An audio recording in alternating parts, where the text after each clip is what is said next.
So basically America is stuck with demoralization, and unless, even if you start right now, here, this minute, you start educating new generation of Americans, it will still take you 15 to 20 years to turn the tide of ideological perception of reality back to normalcy and patriotism.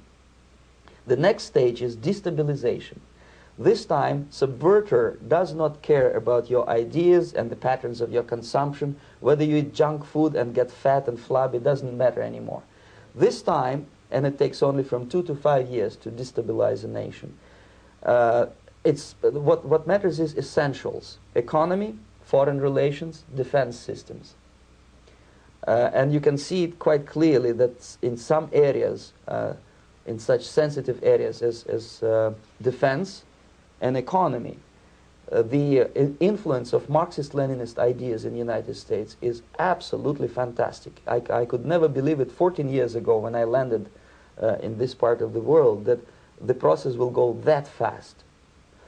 The next stage, of course, is crisis. It may take only up to 6 weeks to bring a country to the verge of crisis. You can see it in Central America now. And after crisis, with a violent change of power, structure, and economy, you have so-called the period of normalization. It may last indefinitely. Normalization is a cynical expression borrowed from Soviet propaganda. When the Soviet tanks moved into Czechoslovakia in '68, Comrade Brezhnev said, "Now the situation in brotherly Czechoslovakia is normalized." This is what will happen in the United States if you allow all these schmucks to bring the country to crisis, to promise people all kind of goodies and the paradise on earth, to destabilize your economy, to eliminate the principle of free market competition, and to put a big brother government in Washington, D.C., with benevolent dictators like Walter Mondale, who will promise lots of things, never mind whether the promises are fulfillable or not. He will go to Moscow to kiss the bottoms of new generation of Soviet assassins, never mind. He will create false illusions that the situation is under control. Situation is not under control. Situation is disgustingly out of control. Most of the American politicians, media, and educational system trains another generation of people who think they are living at a peacetime. False. United States is in the state of war, undeclared total war against the basic principles and the foundations of this system. And the initiator of this war is not Comrade Andropov, of course. It's the system.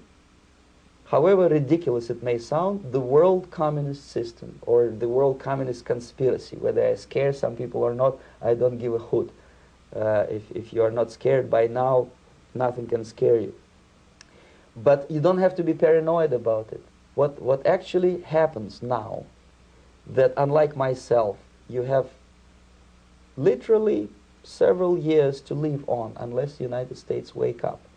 The time bomb is ticking. With every second, the disaster is coming closer and closer. Unlike myself, you will have nowhere to defect to, unless you want to live in Antarctica with penguins. This is it. This is the last country of freedom and possibility. Okay, so what do we do? What is your recommendation to the American people? Well,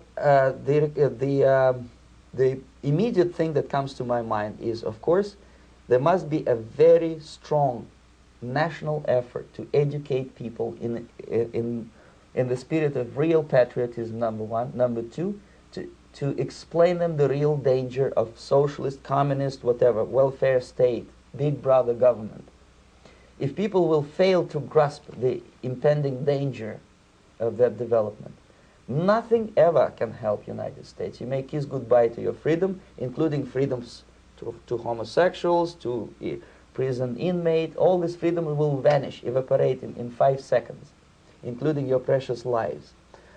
The second thing, the moment at least part of United States population is convinced that the danger is real, they have to force their government. And I'm not talking about sending letters, signing petitions, and all this beautiful, noble activity.